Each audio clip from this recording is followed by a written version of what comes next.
मुझे इतनी गंदी गाली देता था, मुझे बोल नहीं पड़ रही है लेकिन बोला नहीं जा रहा। मुझे वो रंडी वैश्या बिना बात नहीं करता था कभी। पता है क्या बोलता था कि मलाई पे जाके चली जा, अगर मैं काम नहीं करता हूँ तो कोई बात नहीं, अपने दोस्तों को भेज दूंगा, तुझे ऐसे पैसे दे देंगे वैसे पैसे दे देंगे। वहाँ गया, मेरे साथ बदतमीजी की उसने। बदतमीजी करने के बाद मेरा उसने गला पकड़ा, गला दबाया और मेरी जान लेने की उसने कोशिश की। मेरी स्कूटी वहाँ खड़ी हुई, तो ज़्यादा वो हो रही है ना कि एग्ज़ाम खरीदा है तो वो तहकीकात करवा ले, मैं खुद फूल छूट दे रही हूँ। जब से शादी हुई है उस आदमी ने मेरे साथ कम से कम 5000 आदमियों का नाम जोड़ दिया है। नमस्कार, स्वागत, सत्कार, बेहद आभार दोस्तों। मैं हूं आपका दोस्त नीरज शर्मा। जो साथ में बैठी साथी आप देख रहे हैं, इनका नाम मंजू है। कुछ दिन पहले आपने भरतपुर लाइव पर जितेंद्र नाम के एक युवक का इंटरव्यू देखा, जिसने तमाम तरह के आरोप अपनी पत्नी इनके ऊपर लगाए और कहा कि जैसे एसडीएम ज्योति मौर्य ने अपने हस्बैंड को धोखा दिया नौकरी लगने के बाद, उसने पढ़ा लिखा के नौकरी लगा दिया और उसके बाद उसको डिच कर दिया, धोखा दे दिया। उसी तरह का वाकया जितेंद्र के साथ में हुआ है, जैसा वो कहानी बता रहे हैं। और तमाम तरह के आरोप भी अपनी पत्नी के ऊपर लगा रहे थे। अभी आज आपके सामने उनकी पत्नी और अभी जो तमाम आरोप उन्होंने लगाए, उनसे उनके पीछे कितनी सच्चाई थी, क्या पूरा मामला है, ये अपना पक्ष रखना चाहती है, बातचीत करना चाहती है। जनता भी ये कह रही थी कि भैया उनसे भी बात कीजिए, एक पक्ष से बात करने से हल नहीं निकलता। तो अब अंजू से बातचीत करेंगे, क्या पूरा मामला है और क्या पूरे मामले की असलियत है। अंजू, तमाम तरह के आरोप आपके ऊपर लगाए गए हैं। वो बता रहे हैं कि आपको 10वीं से लेकर उन्होंने ग्रेजुएशन तक या जीएनएम तक पढ़ाया, फिर नौकरी लगाया, उसके लिए भी पैसे भरे, इतनी मेहनत की और अब आप जबरदस्ती उनके ऊपर डिवोर्स के लिए दबाव डाल रही हैं।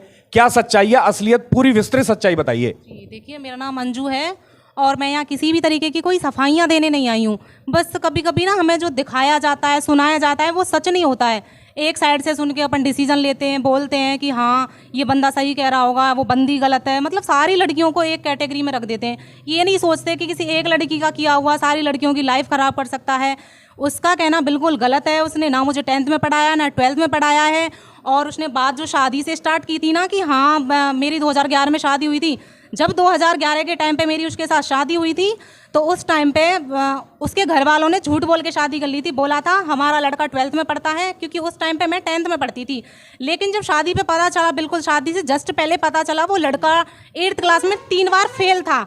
उसके बाद फिर शादी हो गई, कोई बात नहीं। मैं 10th 12th करने के बाद अपने जब ससुराल गई, मेरा आना जाना स्टार्ट हुआ, क्योंकि जब मैं छोटी थी तो मेरा ससुराल में जाना स्टार्ट नहीं हुआ था। उसके बाद 10th करने के बाद मैं गई। उसके बाद जब मैंने नर्सिंग की बात करी थी कि मैं आगे पढ़ना चाहती हूँ, तो वो बंदा बोलता था कि क्या करेगी पढ़ के, और मैं नहीं पढ़ाने वाला तुझे कोई, और मुझे कोई मतलब नहीं है पढ़ाई से, क्योंकि मैं नहीं पढ़ाऊँगा, तू भी नहीं पढ़ेगी, घर बैठ आराम से। फिर बोलता था अगर इसको पढ़ाया तो मैं मर जाऊँगा, रेल से कट जाऊँगा, ये कर दूँगा, वो कर दूँगा। फिर उसके बाद मैंने अपने सास ससुर से भी बात की थी कि अगर तुम लोग मुझे नहीं पढ़ने दोगे तो मैं अपने घर वापस चली जाऊँगी। उसके बाद फिर वो लोग बोल रहे थे हाँ ठीक है पढ़ ले, देख ले। लेकिन उस बंदे ने उस टाइम पे भी फिर भी मुझे मना कर दिया था कि मैं नहीं पढ़ने दूंगा, मेरे पास कोई पैसे नहीं है, मेरे पास कोई जॉब नहीं है, मैं कुछ नहीं करता हूँ। फिर उसके बाद में मेरी बहन का जो हस्बैंड है उसने मेरी फ़ीस पे की थी। उसके अलावा फीस जो पे की थी तो स्कॉलरशिप के रूप में वो तो हर बार वापस आती है।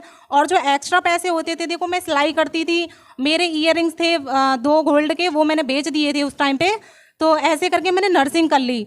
बीच बीच में मुझे बहुत परेशान करता था, बहुत मारपीट करता था मेरे साथ। और ना कॉलेज में जो उसने टीचर का ऐसे कुछ बताया था वैसा कुछ भी नहीं है। सिर्फ स्कॉलरशिप से संबंधित लेकर मैंने एक आध बार कहीं बात कर ली होगी कि मेरी एक बार क्या गड़बड़ हो गई थी, स्कॉलरशिप नहीं आ पाई थी, तो मैंने टीचर से कोई डिस्कस कर लिया था।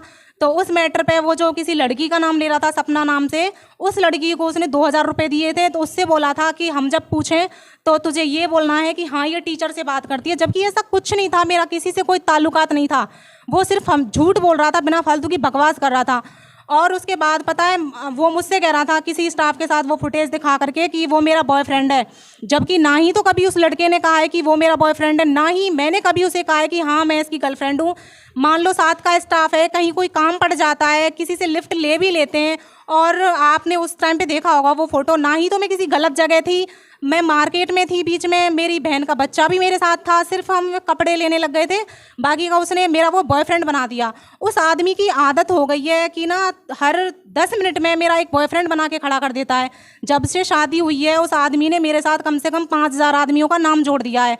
अपने रिश्तेदार होते हैं, मेरे रिश्तेदार होते हैं, खुद के भाई बंद होते हैं, सबको मेरे साथ जोड़ देता है। देखो उसने मेंटली, फिजिकली मुझे हर तरीके से बहुत परेशान किया है। और आप लोग ये सोच रहे होंगे कि अब नौकरी के बाद तलाक दे रही है, ऐसा कुछ नहीं है तलाक जैसा, ना ही मैंने उस पर कोई दहेज का केस लगा रखा है। देखो म्यूचुअल हमारी फाइल लगाई गई है उसके तलाक के लिए। म्यूचुअल का मतलब सब समझते हैं, मतलब दोनों की सहमति से लगाई गई है, मेरी कोई जोर ज़बरदस्ती नहीं है। बोल रहा था दहेज की फाइल लगाई है, ऐसा कुछ भी नहीं है। जबकि मेरी जब शादी हुई थी तो उस टाइम बोलता था कि तेरे बाप ने मुझे 4 व्हीलर नहीं दी, कुछ भी नहीं दिया, और मैं पर्सनैलिटी वाइज इतना हैंडसम लगता हूँ उस हिसाब से तू मुझे पसंद भी नहीं है। मुझे 10-10 लड़कियों की फ़ोटो दिखाता था, बोलता था मुझे तो ऐसी लड़कियाँ पसंद आती हैं। और अब से करीब 3 साल पहले मेरा डिवोर्स उससे हुआ नहीं था, कुछ भी नहीं था। मुझे मजबूर करता था, साली मुझे डिवोर्स दे, मुझे डिवोर्स चाहिए, मुझे शादी करनी है। जिस लड़की से शादी करने की बोलता था उस लड़की के मेरे पास कॉल आते थे, वो मेरे साथ गाली गलौज करती थी। और उससे शादी करने के लिए जब तैयार हुआ था ना, मैं उसको मना किया था कि भाई मैं हूँ, अभी मेरे से तलाक नहीं हुआ है, कुछ नहीं हुआ है, शादी ऐसे कैसे कर सकता है, अगर शादी करनी है तो फिर तलाक ले ले, ऐसा कुछ कर ले।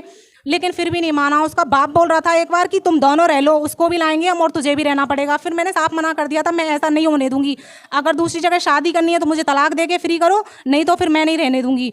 खुद कुछ भी नहीं करता था। और उसने जो जयपुर वाली बात बताई थी कि मैं इतना परेशान किया था और ऐसे आ गया था वैसे आ गया था, खुद कुछ नहीं करता था। देखो कुछ लोग जो मुझे जानते हैं उनको पता होगा कि कोविड काल में सिलेक्शन होने से पहले मैंने 2.5 साल जॉब की थी प्राइवेट, उसका थोड़ा मेरे पास कलेक्शन था, उससे जैसे तैसे मैंने, जयपुर का खर्चा सबको पता है कितना महंगा होता है, बहुत बुरे वक्त में मैंने मुश्किल से अपना टाइम निकाला। कुछ थोड़ा बहन ने सपोर्ट किया था मुझे, बाकी का उसने सारा पैसा मुझसे वापस ले लिया जो मुझे सपोर्ट किया था। मेरा खुद का कलेक्शन था। और उसके बाद वहाँ गया जहाँ पे हम रहते थे, उसके पास में ही जो मुझे पीएससी अलॉट हुई थी वहीं थी। वो देखता था कि किससे बात कर रही है, स्टाफ में मेल है फीमेल है, किसी से बात क्यों करती है। वहाँ एक दिन उसने मेरे साथ मारपीट की, रोड पे बदतमीज़ी की, साली कुतिया इसके साथ। देखो वहाँ पे ऐसे हुआ था कि लोगों की ड्यूटी ना ऐसे लगा दी थी, किसी मेल स्टाफ की किसी फीमेल स्टाफ की, नई नई ड्यूटी थी, तो उस टाइम पे ऐसे दूर एरिया में दे दी थी, हम वहाँ जानते नहीं थे कुछ भी। तो बोलता था तेरा वो खसम है, तेरा वो यार है, इतने गंदे गंदे वर्ड बोलता था, मुझे इतनी गंदी गाली देता था, मुझे बोल नहीं पड़ रही है लेकिन बोला नहीं जा रहा। मुझे वो रंडी वैश्या बिना बात नहीं करता था कभी। पता है क्या बोलता था कि मलाई पे जाके चली जा, अगर मैं काम नहीं करता हूँ तो कोई बात नहीं, अपने दोस्तों को भेज दूंगा, तुझे ऐसे पैसे दे देंगे वैसे पैसे दे देंगे। और उसके बाद में जब मेरी शादी हुई थी, मैं ससुराल में पहुंची थी, तो उस टाइम पे भी उसकी वहाँ एक गर्लफ्रेंड थी, उसका फ़ोन आता था, कई बार उसका फ़ोन मैंने उठाया था, जो कि उसके जस्ट पड़ोस वाले घर से थी।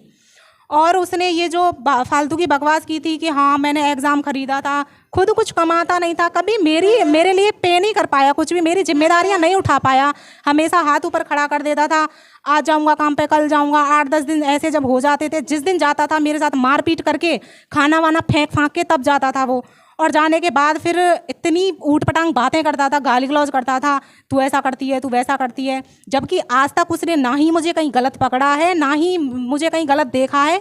उसकी आदत हो गई है। और वो जो बातें बोलता है ना, ये बॉयफ्रेंड वो बॉयफ्रेंड, मुझे कोई फ़र्क नहीं पड़ता है उसके बोलने से, क्योंकि उसको ना मैंने इतना ज़्यादा सहन किया है, इतना ज़्यादा सहन किया है, आज मैं ऐसी हो गई हूँ, मैं उसे माइंड नहीं करती, मुझे कोई फ़र्क नहीं पड़ता। वो 100 लोगों के नाम मेरे साथ जोड़ता है, कोई बात नहीं, जोड़ने दो, वो जैसा है उसको सामने वाला भी वैसा ही दिखेगा, चाहे वो कोई भी हो। अच्छा वो समझाइए, शादी वाला मामला समझाइए कि आपका डिवोर्स नहीं हुआ है, जो फोटो आप दिखा रही हैं बावजूद उसके वो शादी कर रहे हैं, सारे घर वाले सम्मिलित हैं और उसमें रोका टाइप जो रस्में होती हैं वो हो रही हैं, वो क्या पूरा मामला है वो? जी हाँ, देखो उसने क्या मारपीट के मुझे अपने घर भेज दिया था, मैं घर रह रही थी अपने, और मैं यहाँ प्राइवेट जॉब करती थी, अपना कैसे कैसे मैं चला रही थी। उसके बीच में वो लड़की से उसका संबंध कब हुआ मुझे नहीं पता चला, लेकिन कुछ जो सगाई हुई थी उससे कुछ ही टाइम पहले मुझे कॉल आते थे, गाली गलौज होती थी, फिर मैं समझती थी, मैंने कहा हाँ यही करवाता होगा, इसकी हरकत। लड़की आपको फोन करके गाली गलौज कर रही है जिससे ये शादी कर रहा था आपसे बिना डिवोर्स लिए? मुझसे बिना डिवोर्स लिए शादी कर रहा था।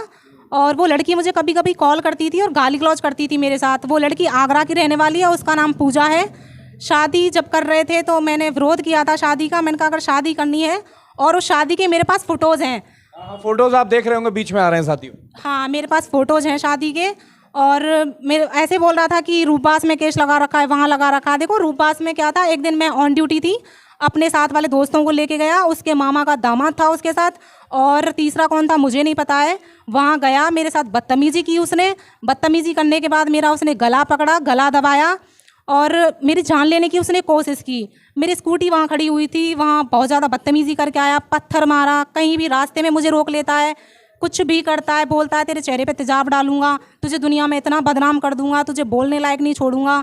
और इतना इतना परेशान कर रखा है उस इंसान। मान लो अगर मैं उससे तलाक लेने वाली होती तो बहुत पहले ले लेती। मैंने उसको इतना सहन किया, इतना सहन किया। मैंने सोचा ही था कोई बात नहीं, मैं निभा लूँगी, खुद कुछ नहीं करता है, मैं कुछ बन जाऊँगी, निभा लूँगी सच में ही। लेकिन मैं ना सहने पे इसलिए मजबूर थी। देखो फादर नहीं थे मेरे और बड़ा कोई भाई भी नहीं था, भाई छोटा था। औरत को मारते हैं, मतलब लोग वक्त ऐसे मारते हैं। औरत पे क्या मर्दानगी करना, अगर मर्दानगी करनी है तो किसी मर्द के साथ जाके करो, तब पता चले ना कि हाँ वाकई में होता क्या है। और एग्ज़ाम वाली जो बात है ना, ये मुझे ज़्यादा वो नहीं लग रही है, मैंने ये माइंड भी नहीं किया। क्योंकि अगर किसी को ज़्यादा वो हो रही है ना कि एग्ज़ाम खरीदा है तो वो तहकीकात करवा ले, मैं खुद फूल छूट दे रही हूँ। क्योंकि एग्ज़ाम अगर खरीदा होता तो देखो हमारे साथ हमारे देवर ने भी एग्ज़ाम दिया था।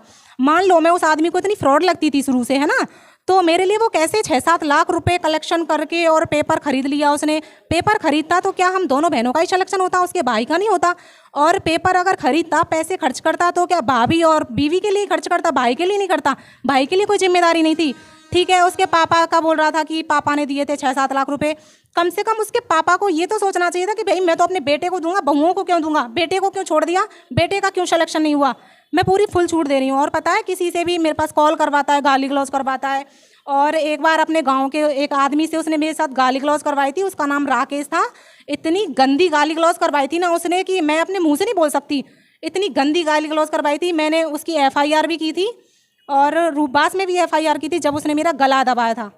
साथियों, जिस गाली गलौच और जिसकी ये बात कर रही हैं वो ऑडियोज इन्होंने मुझे सुनाए। विश्वास मानिए उस वीडियो में मैं उनको डाल नहीं सकता हूँ, वो इतना ज़्यादा गंदा है। तमाम तरह के जाति सूचक शब्द भी उसमें बोले गए हैं, बॉडी टीजिंग भी की गई है, तमाम गालियां उसमें दी गई हैं और उसको सार्वजनिक तौर पर सुनाया नहीं जा सकता। वो इतना खराब और गंदा है, ये मैं सुन चुका हूँ। देखिए मेरे गले को उसने जब दबाया था तो वो भी फोटोज मेरे पास हैं। गले को इतने बुरे तरीके से दबाया था उसने कि 8 दिन में खाना नहीं खा पाई थी, मुझे सांस लेने में भी तकलीफ हुई थी। मेरा मेडिकल हुआ था, FIR करवाई थी मैंने उस टाइम पे। साथियों, क्या आपको पूरा मामला लगता है? अगर जो अंजू से बात करने के बाद में जो सवाल और खड़े हुए हैं जितेंद्र के लिए, वो ये कि अगर शुरुआत से ये ठीक व्यवहार नहीं कर रही थी, ठीक तरीके से नहीं रह रही थी, लॉयल नहीं थी इनके साथ और एक अच्छी पत्नी का रिश्ता नहीं निभा पा रही थी, तो कोई 7 लाख रुपए खर्च करके उसे क्यों नौकरी नहीं लगाएगा, क्यों नहीं अपने बेटे को लगाएगा नौकरी? ये भी एक बड़ा सवाल है। साथ ही साथ में जो तमाम तरह का आरोप ये लगा रही हैं उनकी भी जांच होने की आवश्यकता है। ऑडियो रिकॉर्डिंग जो सुना रही है वो काफी पुख्ता सबूत है। साथ के साथ इनके ऊपर हमला भी किया गया, उसके फोटोज भी आप बीच में देख रहे होंगे। इस पूरी वाकये के अंदर आपको सॉल्यूशन क्या लगता है वो जरूर समझाइएगा, आप कमेंट करके अपनी राय जरूर साझा कीजिएगा। साथ के साथ इस पूरे रिश्ते के अंदर जो मुझे समझ में आ रहा है वो यही कि अगर इस शांति से एक दूसरे से अलग हो जाएं तो वही एक दूसरे के लिए बेहतर है और आगे अपनी जिंदगी में आगे की और जो प्लानिंग्स हो वो करें। और साथ के साथ जो गैरकानूनी काम इस पूरी प्रक्रिया के दौरान जिसने जिसके साथ किया है उसके लिए पूरी तरह से न्याय संगत और कानूनन कार्रवाई होने की पूरी आवश्यकता है। आपकी क्या राय है पूरी बातचीत के बारे में कमेंट करके जरूर बताइएगा। जो अभी पूरा माहौल चल रहा है इसमें महिलाओं को घेरने की बहुत कोशिश की जाती है, तो ये भी नेगेटिव है। साथ के साथ जो महिलाएं अपने अधिकारों का फायदा उठाकर जो गलत करती हैं वो भी पूरी तरह से गलत है। आपकी राय क्या है पूरी बातचीत के बारे में कमेंट करके जरूर बताइएगा। अंत में क्या जोड़ना चाहेंगे?